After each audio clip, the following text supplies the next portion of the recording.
بسم اللہ الرحمن الرحیم۔ خواتین و حضرات، دنیا کے ہر کونے میں رہنے والے مسلمان کی خواہش ہے وہ بیت اللہ کا طواف کرے، اپنے سینے کو ملتزم کے ساتھ لگائے، حجر اسود کو چومے، رکن یمانی کو ہاتھ لگائے اور حتیم کے اندر نفل ادا کرے۔ خانہ کعبہ میں جانے کے لیے پیسے کی نہیں بلکہ مخلص دل کی ضرورت ہوتی ہے، ورنہ اس دنیا میں ایسے بھی لوگ ہیں جن کے پاس اربوں نہیں کھربوں روپے ہیں، وہ بے شمار فیکٹریوں کے مالک ہیں، بڑے بڑے ہوٹل چند سیکنڈ میں بک کروا لیتے ہیں، آنکھ جھپکنے سے پہلے ان کا ویزا بھی لگ جاتا ہے، مگر انہیں پھر بھی اللہ کے گھر میں جانے کی اجازت نہیں ہوتی۔ ان کے دل میں یہ بات بھی نہیں آتی وہ حج یا عمرہ ادا کر کے گناہوں سے پاک ہو جائیں۔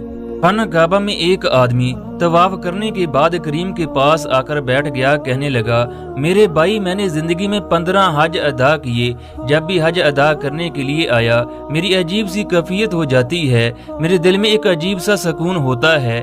میں فیصل آباد میں تاج فیکٹری کا مالک ہوں۔ کریم اس امیر آدمی کو بتانے لگا، میرے بھائی، میں آپ جیسا امیر تو نہیں ہوں، مگر اللہ تعالی نے مجھے خود اس گھر میں بلایا ہے، اللہ کو مجھ سے خاص محبت ہے، اللہ کی یہ محبت پوری دنیا کی دولت سے بڑھ کر ہے۔ اس آدمی کو کریم کی بات سن کر بڑا تعجب ہوا، وہ حیرانگی کے عالم میں پوچھنے لگا، تجھے کیسے پتا کہ اللہ مجھ سے خاص محبت کرتا ہے؟ کریم اسے بتانے لگا، میں راولپنڈی کے الشفا ہاسپٹل میں اکاؤنٹنٹ کے فرائض سر انجام دیتا ہوں، میں 5 سال سے تھوڑی تھوڑی رقم کر کے حج کے لیے پیسے جمع کرتا رہا، اس سال حج پر جانے کے لیے میرے پاس پورے پیسے جمع ہو گئے، دل میں اس بات کی خوشی تھی کہ میں اللہ تعالیٰ کے گھر کا دیدار کر سکوں گا۔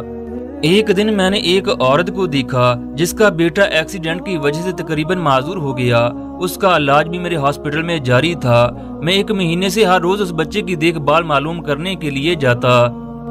دوستو، آگے کا واقعہ کچھ اس طرح سے ہے۔ وہ ایک غریب عورت تھی، لہذا کریم ڈاکٹروں سے درخواست کرتا اس کے بچے کا اچھے طریقے سے علاج کیا جائے۔ یہ عورت اپنے بچے سے انتہا کی محبت کرتی تھی۔ اس عورت کا بچہ کافی حد تک ٹھیک ہو چکا تھا، ڈاکٹروں کا کہنا تھا اگلے 2 مہینے تک اس کا علاج جاری رہے گا۔ ایک دن یہ عورت کریم کے پاس آ کر کہنے لگی، بھائی، آج ہم لوگ ہاسپٹل کو چھوڑ کر جا رہے ہیں، شاید پھر ہماری ملاقات نہ ہو سکے، یہی بتانے کے لیے میں آپ کو ڈھونڈ رہی ہوں۔ یہ بات سن کر کریم کو حیرانی ہوئی، اسے ایسا محسوس ہوا جیسے وہ اس ہاسپٹل کے علاج سے مطمئن نہیں۔ کریم نے اس عورت سے پوچھ ہی لیا کہ آپ اس ہاسپٹل کے علاج سے مطمئن نہیں ہو؟ یہ عورت کریم کو کہنے لگی، ایسی بات نہیں ہے، بلکہ آپ کے ہوتے ہوئے ہمیں کسی بھی پریشانی کا سامنا نہیں کرنا پڑا، آپ نے میرے بچے کو باپ سمجھ کر سنبھالا ہے، میرے جسم کا ہر لو آپ کو دوائیں دیتا ہے، آپ نے میرے بچے کے اندر نہ صرف جینے کی امید لگائی بلکہ آپ نے اچھے ڈاکٹر سے اس کا علاج بھی کروایا، ہم تہہ دل سے آپ کو دوائیں دیتے ہیں۔ کریم ان سے پوچھنے لگا، پھر آپ لوگ ہاسپٹل کو چھوڑ کر کیوں جا رہے ہیں؟ یہ عورت کریم کا جواب دیے بغیر مریض کے کمرے کی جانب چلی گئی۔ اس کے بعد کریم ایڈمن کے کمرے میں گیا، ان سے پوچھنے لگا، فلاں لوگ کس وجہ سے ہاسپٹل کو چھوڑ کر جا رہے ہیں؟